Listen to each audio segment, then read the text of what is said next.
First question. This is your first like real legit headlining tour. Yeah. Aside from set times, obviously, what's the major difference between this and your last tour, which was with Cray, Andy, and RG? Oh yeah. I feel like it's kind of different in a lot of ways, but the culture is different. I mean, we're on a Sprinter instead of a bus, so it's a lot more like it's a lot more like grassroots, like gritty, just making things work. But the personalities of these guys, 1K Few and Byron Jawan, makes it just like Alex and Nico, it just makes it like a party like the whole time. So in a good way. Right. But so it's just fun, like making stuff work, like playing clubs. You know, the shows are like more intimate. The fans are like, they're like super fans because they're coming out to see us before, you know, our careers are at like a huge place. They're coming out now. They've been paying attention for years, so it's pretty cool. It's pretty cool. No, it's dope. So you obviously have a somewhat new record. They're like, oh yeah, I thought somebody was leaving comments. So we're good. We're fine. Yeah. So you have a somewhat new record. You weren't probably able to like really mix in a bunch of your songs because last time you only had about 15 minutes. So which songs are you super excited about adding to this live set and just showing the fans like, yo, this is a full No Big Deal experience? Yeah, I'm really excited about Pressure. I haven't ever performed Pressure live anymore or before this. And there's like a lot of crowd participation on that one. So that's like one of my favorite songs that I've written. So being able to perform it in front of fans is like a big deal. I performed Orion before, but it's like I get to do the whole thing, and the fans are like singing the choir part. It's just it's a whole movement. And Block Me Back. I love performing Block Me Back live. I've done it on some of my own shows, but wasn't able to do it on the big tour. So yeah, those are like the three that I'm most excited about. Is there anything that you removed from your set? Nah, not from Better Late Than Never. Okay, so you just added. Yeah. So how do you deal with whatever creative sparks might hit you while you're on the road? Oh yeah, that happened today too. Voice memos are like my best friend, and really a lot of the like when inspiration hits you have to get it down or you have to get it recorded or whatever. So even though we don't have like a studio on deck, we're like recording ideas, we're bouncing ideas off of each other, we're writing down little lyric ideas and stuff like that. But I hope to. We have an off day in a couple days, and we're gonna work on some stuff together. So. Oh, nice. Yeah. You'll just sit around and work on that joint project. That's what you said. I didn't say that. That means it's happening. So, what's so far? I know it's kind of. Is it midway or still more towards the beginning for this It's kind of like a third of the way. Yeah. So I mean, so far, what's the wildest fan story you've heard on tour so far that you can share? The wildest fan story? Yeah, like I guess someone coming up to you after a show and like telling you something that was like really memorable. Well, okay. The two things that stick out for fans is one dude at Philadelphia. He was waiting outside for like 7 hours just so he could be like up front, the first one in the building. So that was crazy. Never had like anything like that happen. Oh, there's actually 3, and then. A couple of the shows, there's people who had never heard any of our music, but somebody told them they should go to the show and they came, and then they became like fans, like in the middle of it. And then there was one fan last night who she was just telling me how much God had used Close in her life, and I'm not gonna like tell her whole story, but it was just. It was amazing how it was used, and it just was like encouraging to me to know that that God had used it to affect her life positively so much. So right. Well, that's dope. All right, so now I have to ask you, what do you think about your buddy WHATUPRG's new project, Raul? It's amazing. It's his best one to date.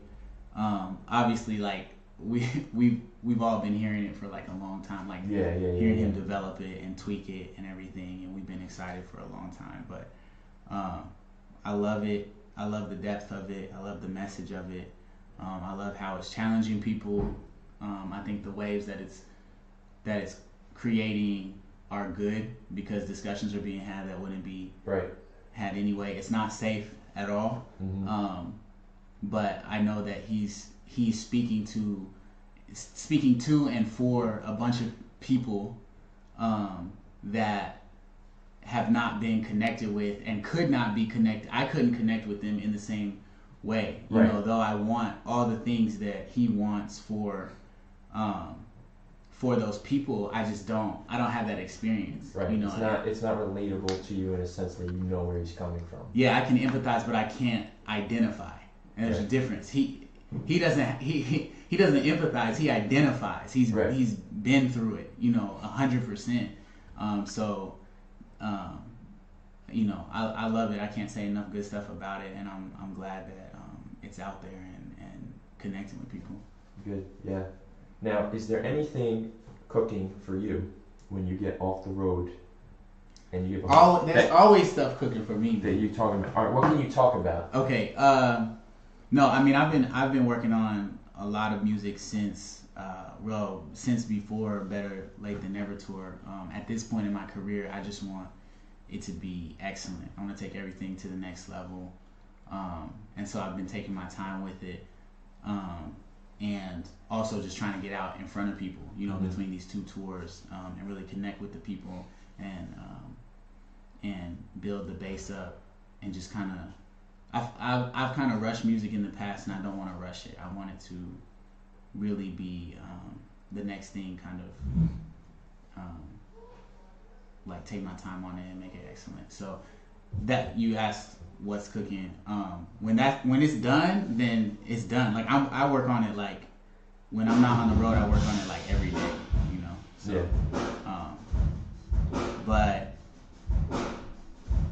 But there's gonna be, while I'm working on that, there's gonna be music dropping. There's gonna be music dropping like it's all set. Pretty consistently. Right. You know what I mean? I'm always gonna drop stuff, but as far as like the project, I'm waiting to get it like perfect.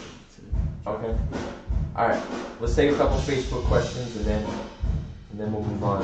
I actually got it open, so someone like close that door. Oh, I didn't even realize. Didn't know too much, but all right. Somebody said, "Where'd you get them pants?" Oh yeah, hold on. Can the camera see these? Oh baby, you know what I'm saying? Where did I get these? I got them a couple days ago, man. They don't have stuff like this where I am. It was like, I think it was outside of Philly. It was some mall. It was called something crazy like Pirate something mall or something. Right. All right. What? I guess quickly. You could probably read this on Rapzilla, but what was the inspiration behind Orion? The inspiration behind Orion. It had like a lot of different inspirations, but basically just like the era that we're in of kind of like, I feel like it's an era of anger, especially on the internet and everything. And there's a lot of causes that I fully support, and I think we should progress the conversation and really be involved with the issues. But I think we should keep the issues, think critically, so that we can be effective in how we interact with them. And so kind of the spark for Orion was, if you're gonna riot, do it right. They can keep you silent. Well, all right, shining like Orion. It's like, let's use our power and our voice and our light to do good works and to like affect the community, but let's not move backwards through like just rage with no plan or just screaming into the void on Twitter. You know what I mean? If you want a more in-depth answer, head on to Rapzilla and look up the album breakdown that me and nobigdyl did. Oh yeah, that was super in depth. Yeah. We want to take two more? Let's get it. Okay. Will you be in the UK anytime soon? I want to be in the UK. Shout out my boy Governor B. maybe we can cook up something because that's we linked up in Nashville a couple weeks ago, so maybe we can do something. But I want to come out there. Somebody just got to bring me out, basically. This isn't a question, but you got a couple people saying, how good is Byron Jawan? He's amazing. You gotta come. I wish y'all could come to a show. If y'all are come tonight and you can find out. Yeah, come tonight or whatever. If y'all are on one of the cities left, you gotta come and see him. He comes alive on stage. So yeah. All right, we'll make this one the last one. Okay. Will Indie Tribe ever expand in group members? Yeah, I would say definitely it will, but just like with the music and everything, it has to be right. We're our thing is moving in excellence. So one thing at a time, but we got a whole plan. We got music, we got members. It's going down. All right.